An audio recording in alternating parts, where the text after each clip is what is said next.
How's it going, fam? Welcome back to Erica's EDC, and today we are doing a review again of K390. Today we're doing the full review of the DuckHead Forge Slater. This is made by Dusty over at DuckHead Forge. This is K390 at 64.5 HRC. It's only 10 thou BTE. I've been testing it for the past month, really putting it through a lot of different tasks. So we're going to compare this to some other K390 that I've used, talk about it in depth. I'm going to lower you guys down because I have a couple things that I want to compare to it here. But also, real quick, I did want to show you something that's heading out the door this afternoon. Look at this little beauty. This is one that I just made. This is in Mustang Crazy Horse, and the lighting is not doing it justice because this is beautiful leather. This is going out today, but we did get the stamp in, Slater Leatherworks, and this one just came together so beautifully. I just wanted to show this to you guys because it is gorgeous. Lots of leatherwork lately, lots of slips going out the door. It's really exciting, the amount of support that I've gotten, and I'm cranking a lot of these out, so it's a lot of fun. But let's lower you guys down and let's go in depth about K390 because I definitely learned something new with this blade that I didn't really know when I did my initial K390 review on this Spyderco here. So let's go in depth, shall we? Lower you guys down. You guys are now doing reviews at my leather workstation because I think it's a really good surface and we have some fun background stuff going on here, okay? But guys, it's not about leather work, it's about K390. So we're gonna talk about these a little bit because K390 is absolutely a super steel. However, it does kind of act in some senses like a more user-friendly steel. Now, the reason I'm saying that is because a lot of people think super steel, they think high hardness, they think difficult to sharpen, that you need diamonds, they think expensive, and although that's true in some cases, it is not always. So, my first go around with K390 was with the Delica, okay? This is a really incredible knife. I fully tested and reviewed this on the channel. I also had a Wharncliffe version that I tested and reviewed. That one I ended up gifting to Shane over at Edgy American, I think it is, a long time ago. But then I reviewed this one, tested it, and this one did equally as well. And this really ignited my absolute obsession with K390. To this day, K390 is probably my favorite steel. It's absolutely in my top 3, but this is just, if I could recommend the best steel for anybody, it would probably be K390 if we're talking about like knife nerds, right? I'm just obsessed with this steel. So I tested and reviewed this. It was so sharp and it had such incredible edge retention that I did not actually have to sharpen this during the testing of this particular knife. And I've been kind of waiting to need to sharpen it and it just hasn't happened. So then we got the dart going, and this is a collaboration I did with Levi at Northern Knife Works. And this is a design that I came up with, little EDC knife called the Dart. These obviously are available, you can put an order in, whatever, but this is K390 at like 66 HRC. So I tested and reviewed this one for a month and we did some game processing with it on camera, which is on the channel. We did so many different tasks and this did crazy well too. Again, didn't need to be touched up. I think we stropped it maybe once or twice with some diamond emulsion spray, and this one did phenomenal. And K390 is really one of those steels that you don't really ever have to touch up if you just do general use. I mean, with this one, I even on camera in the game processing video, I took it and was whacking it into the bone and then whittling the bone. nothing happened, still razor sharp after. It was unbelievable, right? So we did that one, and then my design with Dusty came out, and this is called the Slater. This is K390 again. And this one is at 64.5 HRC. Very, very thin BTE on this one. 9, 10 thou, just like this. So this one, we've been running for a month, and again, didn't need to touch the edge. That's a trend with K390. It's one of those steels where you just don't really have to touch it up. Maybe strop it every once in a while, but to be honest, I use my knives a very good amount, and I still just never have to sharpen it. So this one, I was trying to get to a point where it actually needed to be sharpened, right? So finally, after using it for a month, I did some tasks down here in the leather shop, and I've been cutting a lot on this mat here, doing the slips, cutting a lot of thread, little leather bits, tons of boxes coming in with supplies, and finally this actually did need to be touched up. But instead of hitting it with diamonds, I decided I would try ceramic, because one of the biggest complaints from users when they are dissing super steels is, well, you have to have diamonds to touch them. You have to have diamonds to actually sharpen them, otherwise you can't, and you have to buy separate supplies. Wrong! That is not the case always, guys, because I sharpened this with ceramic and it did incredibly well. Now, I will say, I think that maybe it was that easy because this is so thin. This is between 9 and 10 thou, like I said, but I was able to sharpen this with ceramic and it came up within a few minutes.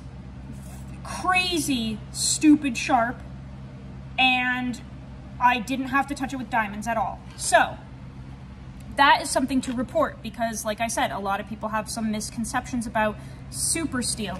K390, at least from my testing and experience, especially if it's thin BTE, you don't necessarily have to have diamonds to sharpen it.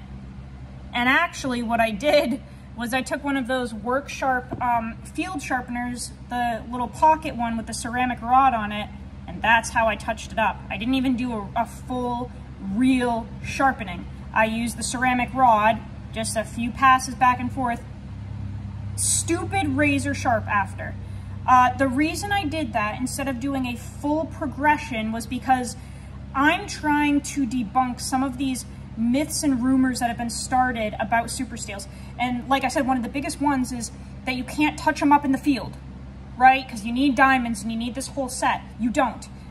You can throw a pocket sharpener in your bag or in your pocket with a ceramic rod on it, and you can actually field process K390 on a ceramic rod within a minute, okay? I did that days ago. It's still razor sharp. So that ease of sharpening is not necessarily true with all super steels. I totally get that. There are some steels that are super where a ceramic rod in the field wouldn't really touch the edge. That's absolutely true. But at least with K390, we now know it's not as finicky as some other steels like S110V or S125V, right? You can actually work with this with general sharpening products. Another thing I did with this particular blade was I corrosion tested it, because with the dart, this one, like I said, is 66 HRC. This one I did do corrosion testing and nothing really happened to it. As you can see, nothing ever came up on it really. Maybe some slight patina, but nothing else. I'm trying to get this stuff to rust, right? Because that's another one of the big things is, oh, it rusts. So I was thinking, I wonder if, because this is only 64 HRC, 64.5 HRC, I wonder if this would take some corrosion or pitting. And in a very minuscule sense, it did. Now, I did take this wet and put it in a sheath and leave it there. But you can see there's really not much to it. And down here is like tape residue from some packages, you can see that. But you can tell there's not really much in terms of corrosion at all. These black dots, that is some corrosion there, but it's surface level, so I could probably flitz that off. Other than that, there's really nothing at all. And this is after a month of use. I also left it with some moisture on it. Down here in the shop with me, it's give or take 90, 95 degrees in here on an average day. It's the middle of summer here in New Hampshire. Crazy hot. I don't have AC or anything. I just have a little fan running. So this I did leave with some moisture on it. Not 90, 95 degrees, humid in here. That's all that happened to it. So another kind of myth-busting type thing here. It's not like all super steels, especially if they're carbon steels or tool steels or whatever. They're not going to just rust and fall apart on you if they're moist, okay? Obviously, heat treat and HRC and all of that stuff matter and play into this, but again, a common misconception, right? So this blew my mind. This was one of the most impressive knives I've ever used. It was so easy to touch up on the ceramic rod. I didn't have to do any touch up at all throughout the month. I could have kept going without even doing the ceramic rod. I just wanted to see how it responded to that. And this is just a blade that keeps on going. It's 6.5 inches overall length. Really nice little EDC blade. Nice and pocketable. I wouldn't want to change anything about this. I absolutely loved using this. And I think one of the best takeaways from this would be the price. $295 shipped in the US with a USA-made leather sheath. Another misconception. Super steels are crazy expensive. You can't even afford them. Not true. This is high hardness super steel K390, $295 shipped in the US with a leather sheath. That's insane, guys. Nice and thin and slicey too. Like, not everything is expensive and unobtainable, okay? That's a very good price for this. If you think about it, there are knives out there around the $300 mark that are not even close to this quality, and you're also getting a custom heat treat on this, right? Custom everything. It's all custom done by one dude. It's not done in a production setting. Obviously, no shade against Spyderco. I freaking love Spyderco. But there's such a difference between a production knife done with a production large batch heat treat compared to something that is being done as an individual and handled by a human every step of the way. So K390 is just one of those steels where it's absolutely insane. The edge retention is phenomenal. You get the patina factor, but you don't have to worry as much about rust as some other, carbon steels. I haven't really been able to get any of these to rust significantly. The Spyderco doesn't have any at all. All it has is some patina.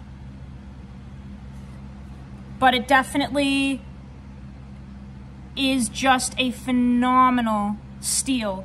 I'm obsessed with it. It gives you crazy good edge retention, insane toughness for what it is. Still one of my favorite steels, hands down. This is just incredible. And I'm so glad that we're finally starting to see it in custom knives, because for a long time, the only way you could get K390 was through Spyderco, basically. Now we're finally seeing custom knives with K390, super high hardness, custom heat treat, and you're just getting those insane qualities at a really good price. So, yeah, K390 is still 100% just the best for me. I'm obsessed with it. Nothing negative to say about it. These are available. Dusty is continuously making these. He's doing a batch in vintage micarta as we speak, so you can hit him up on Instagram and grab one if you want. I'll link him down in the description below. But guys, K390 is just incredible. And if you're ready to kind of step into the super steel world, but you still want ease of sharpening and touch-up, you don't want to have to worry too much about corrosion, but you just want to have a good time with a high quality, high edge retention steel, this is it. This is still it, 100%. So I hope that you guys enjoyed that. It was just an absolute blast to use this for a month. And, you know, Dusty, thank you again for this beautiful knife. Dusty works at Pop's Knife Supply, and he learned a lot from Steve Kalari, so I just think that's so cool. But check out Northern Knife Works as well. Levi is a phenomenal maker. Also down in Georgia with those boys, really cool. And yeah, thanks for watching, guys. I hope you enjoyed that. Go use your shit. Learn how to sharpen your knives. I'll see you on the next video. I love you so much, fam. Take care.